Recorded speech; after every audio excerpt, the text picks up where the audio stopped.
Hello everyone, my name is Jun. I'm repairing watches as a hobby. I appreciate you watching my video. This time I will fix an Omega quartz watch, sold in as is condition. This was described as a junk watch for parts, not tested, and some parts may be missing. Let's see how good or bad it is.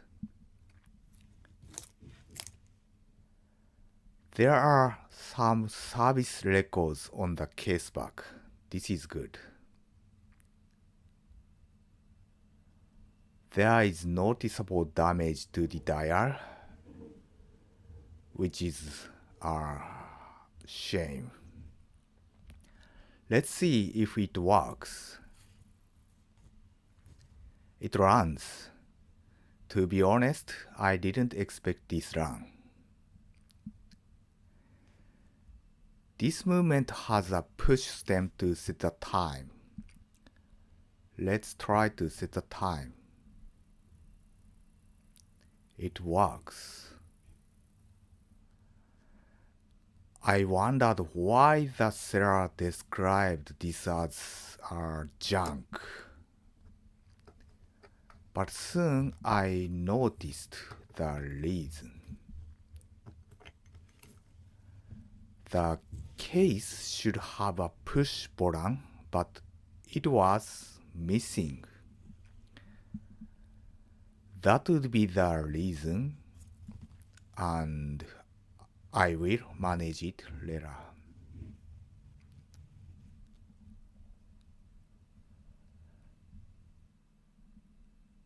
The last service record was in 2018.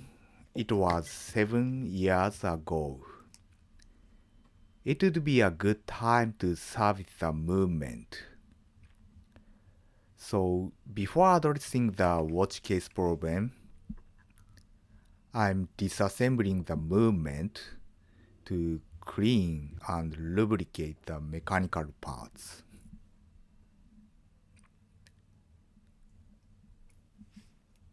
The dial is press fit, so there are no dial screws. There might be a battery leakage at some point in the past. But the movement looks intact and there is no visible damage. This is the Omega 1365 movement, which is made in the late 1970s or early 80s. This was used in many Omega watches of the era, including many ladies' watches. In my opinion, this is one of the underrated Omega watch movements. A two-hands quartz watch may sound boring to watch lovers, but for that reason, we can buy one at a reasonable price. However, the movement quality is superb in my opinion. All pivots are jeweled and it doesn't use any plastic parts. The only concern is the electric components such as the coil and the circuit board. If we find any problems on those components, only the solution is replacing the parts. Finding vintage watch parts can be a challenge, but for this movement, it would be easy because it was used in many cheap Omega watches.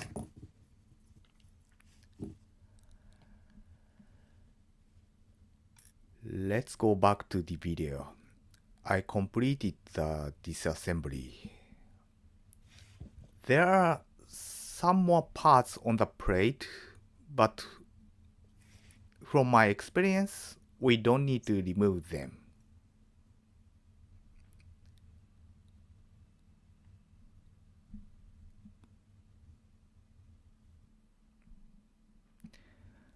It's cleaning time.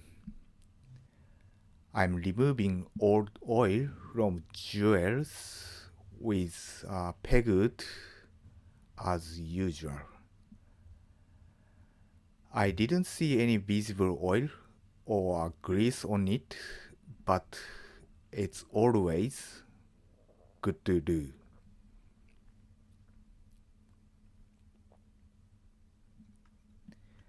I put mechanical parts in a watch parts cleaner and cleaned them using ultrasonic cleaner.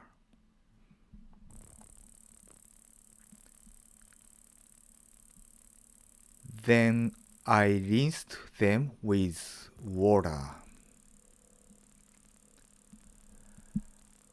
After that, I put parts in isopropyl alcohol to remove water from parts. By the way, I cleaned the magnetic roller separately because it can catch and magnetize other parts.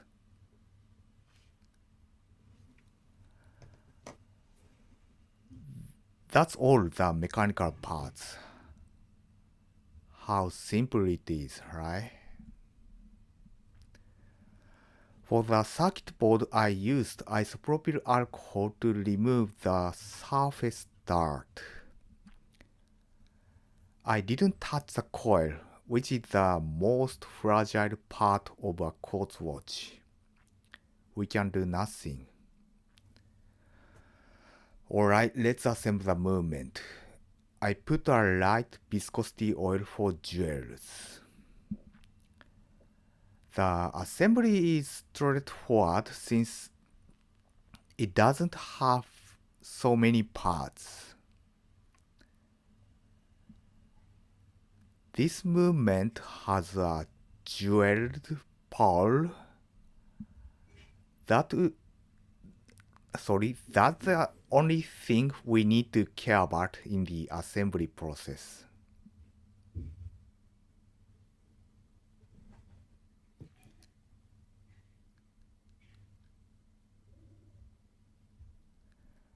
This is the magnetic roller. Installing it can be a bit tricky because it tends to stick to the other metal parts around.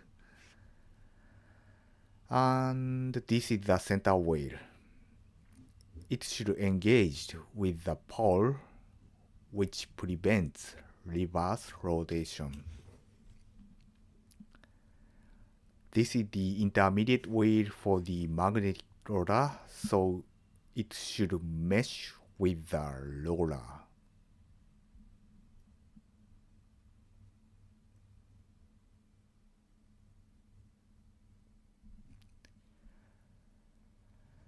We are almost done here.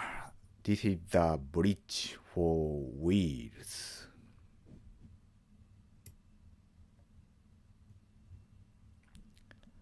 Actually, this is the fifth time to work on the Omega 1365 movement. Two are men's dress watches and the other two are ladies' watches. I haven't made the videos because there was no drama. My impression on this movement is that, how can I say, it's boring but well designed, robust movement.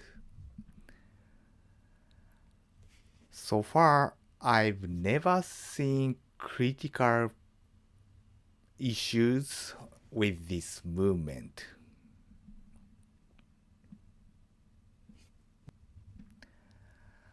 A professional watchmaker will check the condition of the coil and circuit board by measuring resistance, power consumption, and something like that. But I didn't do it on this movement because I didn't have tools to do it. Anyway, I know it should run, and even though I found any issues on them, what I can do is replace those parts. I don't need to do it on this movement.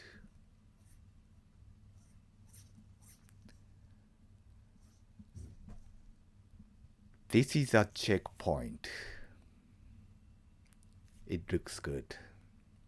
So I installed the spacer and the dial.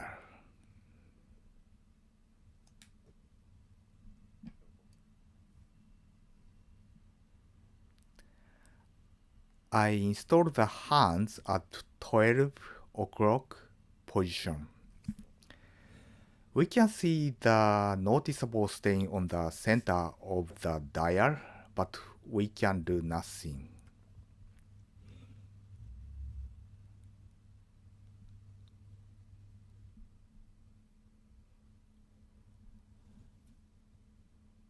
After installing the hands, I check the clearance between hands, and then I tested the movement with a battery.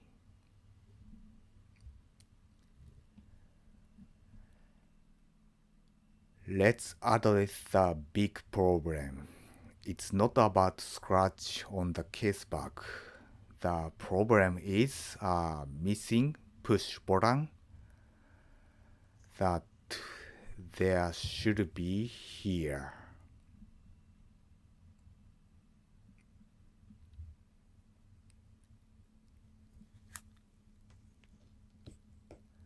This is my another Omega watch with the same movement.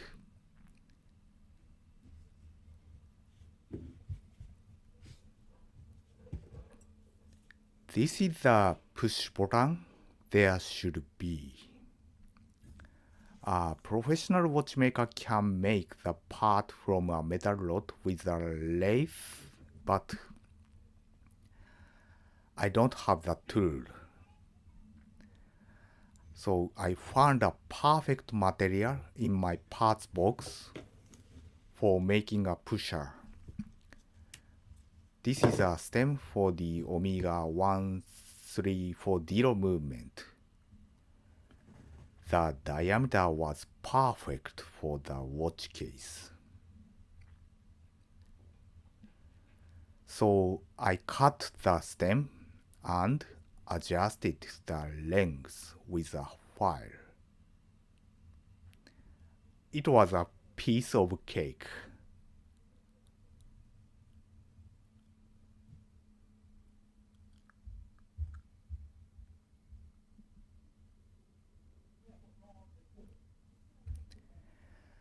Then I installed a gasket into the tube beforehand.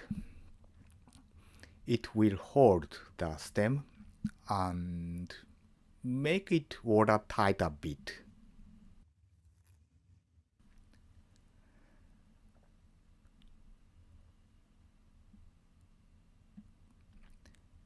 Necessity is the mother of invention.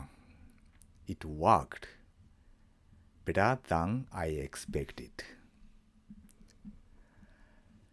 Let's see the finished product.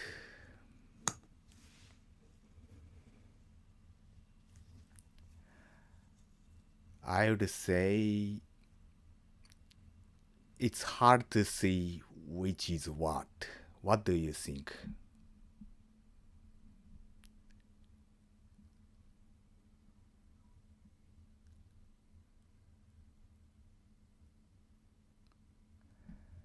This is the final test.